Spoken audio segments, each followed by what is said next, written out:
मेरे स्कूल के सारे दोस्त स्कूल छोड़ के अब कॉलेज में पहुंच गए हैं। मैं भी कॉलेज में ही हूँ। मेरी अक्सर उनसे बातचीत होती रहती है। हम बहुत सारी बातें करते हैं अपने आने वाले करियर के लिए और जो हमारी लाइफ में चल रहा होता है। हम सब में एक बात कॉमन है और वो है कि हमारी स्कूल लाइफ सबसे बेस्ट थी। या हर कोई कहते नहीं थकता है। और उस स्कूल को ले जाने वाली उन सड़कों पर एक कविता लिखी है। और ये मेरे एक कवि के रूप में एक मुझे खुद को प्रेरित करने वाली एक कविता है। सुनिएगा। मेरे गांव की कच्ची पक्की सड़कें अब भी पहचानती हैं मुझे। हाँ, पर थोड़ी देर में निहारती हैं पहले किसी बुजुर्ग की तरह।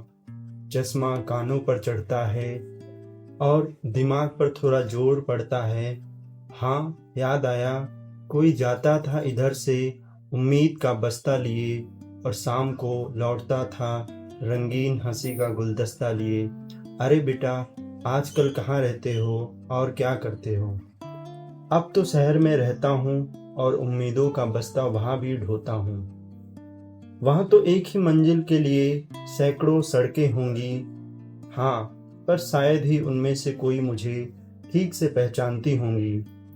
यह कहते सोचते मेरा मन थोड़ा सा सिसक जाता है।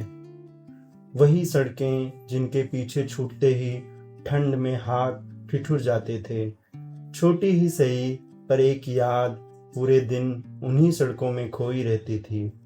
लौटते हुए उन सड़कों पर मेरा मन पहले भागा चला जाता था और उस मोड़ वाले आम के नीचे रफ्तार थोड़ी धीमी हो जाती थी। वो लंबा रास्ता जो दूर से ही शाम के खाने की खुशबू लिए आता था। घात लगाए उन दो ठोकरों से साइकिल के पहिए हर बार बच निकलते थे। तिराहे पर वो तीन अलग उम्र की सड़कें कुछ गुफ्तगू करती रहती थी। रास्ते का झुका हुआ बबूल जिसकी पत्तियों को हाथ छू ही जाते थे। और आखिर में वो नीम का पेड़ जिसे देख कई किलो बोझ कम हो जाता था। तब मैं इस कच्ची सड़क के कोने से देखता घर की ओर।